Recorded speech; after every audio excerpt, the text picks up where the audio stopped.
Why hello there everyone, my name is Mr. Tastic and welcome to Kirby 64, the Crystal Shards. This is my let's play of the game, and this time around we're going to be going for 100%. From cover to cover, start to finish, we'll be playing this game for every possible collectible. Now the collectibles in this game are known as the Crystal Shards, but we'll get to that later. Anyway, let's hop into the first level with our new companion, Ribbon, which is actually the name of the red fairy that's going to be joining us. We are going to go around all of the worlds and try to get the pieces of the Crystal Shards back.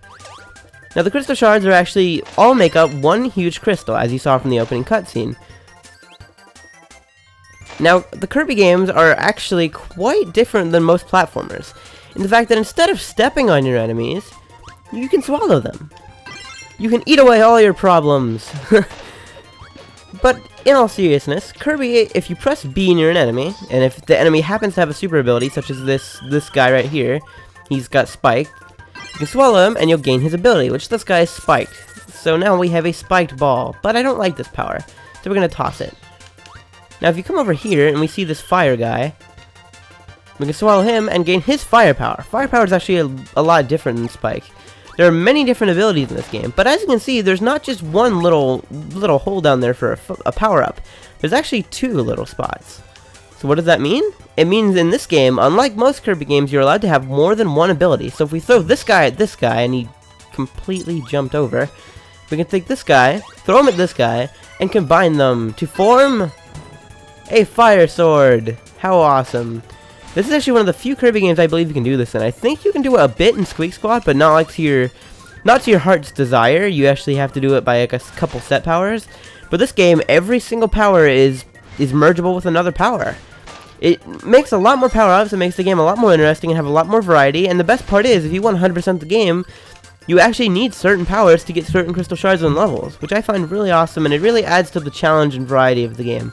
Now, albeit Kirby games are normally meant for, you know, younger kids, they're also fun to play for anyone, actually. Now to see our awesome Fire Blade just completely burnt that guy to a crisp, which is fine. That was the first boss fight. Now I will say one thing, some of these power-ups are completely OP, and if you don't know OP, it stands for overpowered. And I believe Fire Sword is one of the few overpowered powers. It just destroys everything. Now these guys right here are like cannons, and they are undestroyable, they're invincible, so you just have to avoid them. And if you have the Fire Sword, that's easier said than done. You want to hop over these things, those little yellow star things are like Lumas from Super Mario Galaxy. Those are actually known as, I don't know their official name, but I'm going to call them Star Chips, because I always have called them that.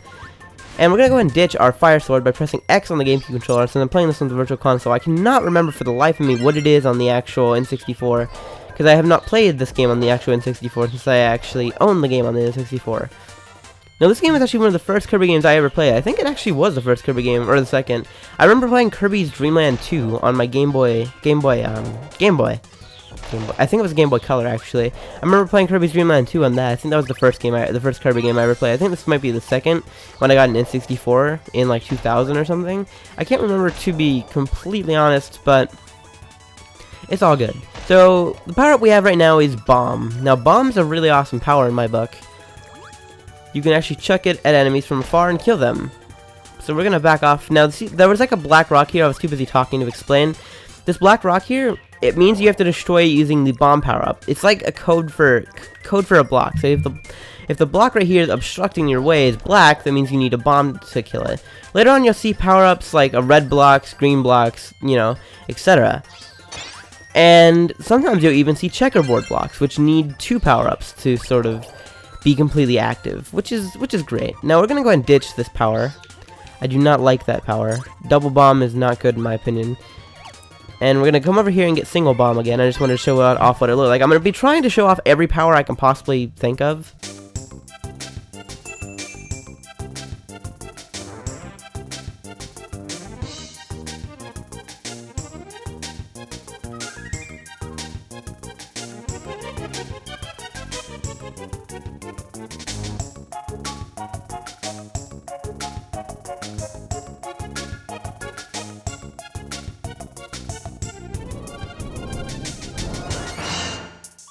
And it's time for the first boss fight of the game, against a possessed Waddle Dee.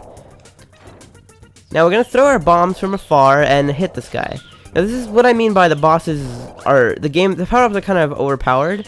See, the bosses in this game aren't exactly too powerful. Like I said, this game is meant to be for all ages, including kids. So they didn't really make the boss fights too powerful, so if you know your way around this game pretty well, you can just use the really overpowered powers and blow out the bosses. But anyway, this is a crystal shard, this is the final one of the level, this will be 3 of 3, and let's grab it.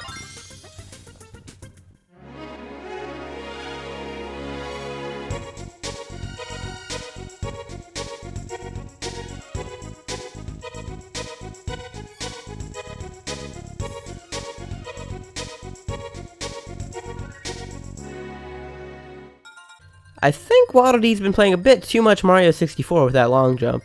Oh well.